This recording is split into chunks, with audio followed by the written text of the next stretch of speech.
ప్రజాహితం కోసం యుద్ధం తప్పడం లేదు. గడిచిన ప్రభుత్వం చేసిన తప్పుల వలన బుడమేరు, విజయవాడ అతలాకుతలమైందని సీఎం చంద్రబాబు పేర్కొన్నారు. ప్రకాశం బ్యారేజీ కట్టి 70 ఏళ్లు అయిందన్నారు. ప్రకాశం బ్యారేజీపై అనేక ప్రాజెక్టులు వచ్చాయన్నారు. అయినా వాతావరణంలో మార్పుల వలన పెద్ద ఎత్తున నీరు వచ్చిందన్నారు. బుడమేరుకు గంటలు పడినా గత ప్రభుత్వం పూడ్చలేదన్నారు. అప్పటి టీడీపీ పనులను సైతం రద్దు చేశారన్నారు. తరువాత వారు కూడా సొంతంగా పనులు చేయలేదన్నారు. ఆక్రమణలు, రిజిస్ట్రేషన్లు చేసి అక్రమాలు చేశారని చంద్రబాబు పేర్కొన్నారు. 5 ఏళ్ల పాలనలో రాష్ట్రాన్ని భ్రష్టు పట్టించారని చంద్రబాబు పేర్కొన్నారు. అందువల్లనే బుడమేరుకు వరద వచ్చినా తట్టుకునే పరిస్థితి లేకుండా పోయిందన్నారు. బుడమేరు వరద అడ్డుకట్ట వేయడానికి ఒక యుద్ధమే చేశామన్నారు. ఏమాత్రం సిగ్గుపడకుండా ఒక రాజకీయ పార్టీ మాట్లాడుతుందన్నారు. 3 బోట్లను ఒకటిగా కట్టి కృష్ణానదిలో వదిలారన్నారు. వర్షాలంటే వాతావరణం సహకరించలేదు. వర్షాలు పడ్డాయి. ఆ గట్టంతా కూడా ఎక్కడికక్కడ దిగబడే పరిస్థితుంది. దాంట్లో మళ్ళా ఒక లారీయో ఒక ట్రాక్టరో తీసుకపోతే లేకుంటే ఒక ప్రొక్లైన్ తీసుకపోతే అది కూడా కూరకపోయే పరిస్థితి వచ్చింది. అయినా ఎక్కడికక్కడ మళ్ళీ దాన్ని లాక్కుంటూ మళ్ళీ పెద్ద పెద్ద బోల్డర్లు తీసుకొచ్చి ఓసారి ప్రవాహానికి అడ్డుగా కట్టాలంటే మట్టేస్తే కొట్టుకొని పోతుంది, ఇసుకేస్తే కొట్టుకొని పోతుంది. అలాంటప్పుడు దగ్గర 100 టన్నులు ఒక రాళ్ళు తీసుకొచ్చి పెద్ద పెద్ద బోల్డర్స్ తీసుకొచ్చి అక్కడ వేస్తే దానిపైన మళ్ళా మట్టేసి కన్సాలిడేట్ చేసి ఒక విధంగా చెప్పాలంటే ఒక యుద్ధమే చేసాం. అక్కడ కడాన ఆర్మీ వాళ్ళు చెప్పారు, మా వల్ల కూడా కావలేదు, మేము చాలా టెక్నాలజీ చూసాం కానీ ఇలాంటి టెక్నాలజీ మా దగ్గర లేదని వాళ్ళ చేతులు ఎత్తేస్తే కాదని మన వాళ్ళు నిరూపించారు. దానికి మనస్ఫూర్తిగా ఇరిగేషన్ డిపార్ట్మెంట్ని, రామానాయుడు కూడా అభినందిస్తున్నా. అది జరిగిన తర్వాత మీరు చూస్తే ఏమాత్రం సిగ్గుపడకుండా ఒక రాజకీయ పార్టీ ఇంకా కూడా మాట్లాడే పరిస్థితికి వచ్చారు. ఇంకో పక్కన మీరు చూశారు, ఒక్కొక్క బోటు 50 టన్నుల వెయిట్ ఉండే బోట్ని, అది కూడా ఏదైతే ఎవరైనా బోట్ ఉంటే ఆ బోట్ని జాగ్రత్తగా పెట్టుకుంటాం. అలాంటిది 3 బోట్లు ఒకటిగా కట్టి 11,40,000 క్యూసిక్స్ ఆఫ్ వాటర్ నదిలో వస్తూ ఉంటే అప్పుడు ఈ వదిలిపెట్టారు. ఇప్పుడు మాట్లాడుతున్నారు ఎట్టొచ్చాయో తెలియదని. ఈ 4 వచ్చి కౌంటర్ వెయిట్ అని కాలముకు మధ్య సపోర్టింగ్ కడతాం. అది కూడా 15 టన్నుల వెయిట్ ఉండే కౌంటర్ వెయిట్ నుంచి గుద్దాయి. ఆ హైట్కి వచ్చి గుద్దితే ఆ కౌంటర్ వెయిట్ 2గా విరిగిపోయే పరిస్థితికి వచ్చాయి 3 కాలమ్స్లో. అంటే మీరు ఊహించుకోవాలి, అదే కానీ కాలమును కానీ గుద్దుంటే ఈరోజు ప్రకాశం బ్యారేజీ మనం చూసేవాళ్ళం కాదు.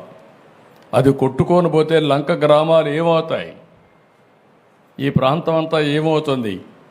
కనీసం అలాంటి బాధ్యత లేకుండా చేసి ఆ రోజు ఇదే చేశారు. బాబాయిని చంపేసి గుండెపోటుగా చిత్రీకరించిన వాళ్ళు ఇప్పుడు బోట్లు వదిలిపెట్టి మాకు తెలియదనే పరిస్థితికి వచ్చారు. కనీసం ఓనర్స్ అనేవాళ్ళు ఆ బోట్లు క్లెయిమ్ చేయలేదు, వచ్చి కొట్టాయి.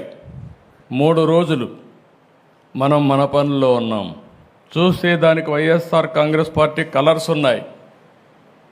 అయితే ఒక్కడు కూడా మాట్లాడకపోతే ఆ నెంబర్లు తీసుకొని వెరిఫై చేస్తే వీళ్ళంతా కూడా వైఎస్ఆర్ కాంగ్రెస్ పార్టీ ఫాలోయర్స్. అదే మరిగా ఇదే బోట్లు దొంగ ఇసుక వ్యాపారాన్ని చేయడానికి వినియోగించిన బోట్లు ఇవన్నీ. అంటే మనం గుర్తుపెట్టుకోవాలి, నేరాలు ఘోరాలు చేసే దుర్మార్గులు ప్రజా జీవితంలో ఉండి ప్రజల జీవితాలను అతలాకుతలం చేసే పరిస్థితికి వస్తున్నారు. నేను ఒక పక్క వరదలు వచ్చాయి, వరదల్ని ఏ విధంగా ఆదుకోవాలి, అక్కడికి పోతే భయంకరమైన పరిస్థితులు. 1 రోజు కాదు, 2 రోజులు కాదు, 3 రోజులు కాదు, వరద తగ్గడం లేదు. ఏం చేయాలో తెలియని పరిస్థితి. కనీసం మంచినీళ్ళు ఇవ్వలేకపోతున్నాం, తిండి అందించలేకపోతున్నాం. బోట్లు పంపిస్తే ఎన్డీఆర్ఎఫ్ లాంటి సంస్థ ముందుకు సాగలేక ఆ వెలాసిటీ, ఆ ఫోర్స్ వల్ల వెనక్కి వచ్చే పరిస్థితి వస్తామని మేము కూడా కొట్టుకొని పోతామని హెలికాప్టర్లు పెట్టాం. హెలికాప్టర్లో ఫుడ్ తీసుకుపోయిస్తే కొంత వేస్ట్ అవుతా ఉంది, కొంతవరకే చేరుతూ ఉంది. డ్రోన్స్ పెట్టాం.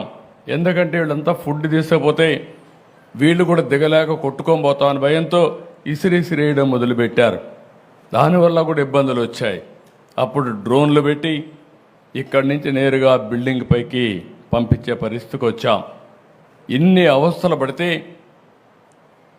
ఏదైతే వైఎస్ఆర్ కాంగ్రెస్ పార్టీ ఒక పేపర్ పెట్టుకొని విషయం జిమ్ముతున్నారు అంటే ఓడిపోయారు కాబట్టి, ప్రజలు ఓడిచ్చారు కాబట్టి ఈ ప్రజలపైన ద్వేషం పెంచుకొని ఏదో ఒక విధంగా నష్టం చేయాలని ఆలోచించే పార్టీ నియమనాలు నాకైతే అర్థం కావడం లేదు. ఇలాంటి పార్టీలు ఈ రాష్ట్రంలో ఉండడమే మన దురదృష్టం అని చెప్పి కూడా నేను మీకు తెలియజేస్తాను. భారతదేశ చరిత్రలో ఎక్కడా ఇలాంటి పార్టీ ఉండదు. నేరస్తుల రాజకీయాల్లోకి వస్తే, నేరస్తుల రాజకీయ ముసుగులో ఇలాంటి నేరాలు ఘోరాలు చేసి ప్రజా జీవితాన్ని అతలాకుతలం చేసినప్పుడు ప్రజలందరూ అర్థం చేసుకోవాల్సిన అవసరం ఉంది.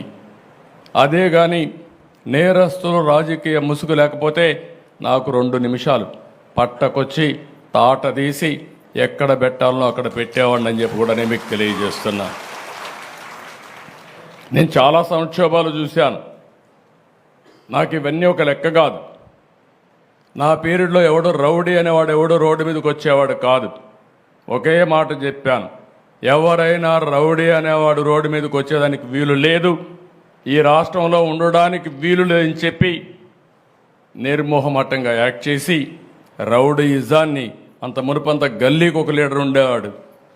అటు తెలంగాణలో కానీ ఇటు ఆంధ్రప్రదేశ్లో కానీ ఆ 9 సంవత్సరాలు రౌడీలు లేకుండా చేశాను.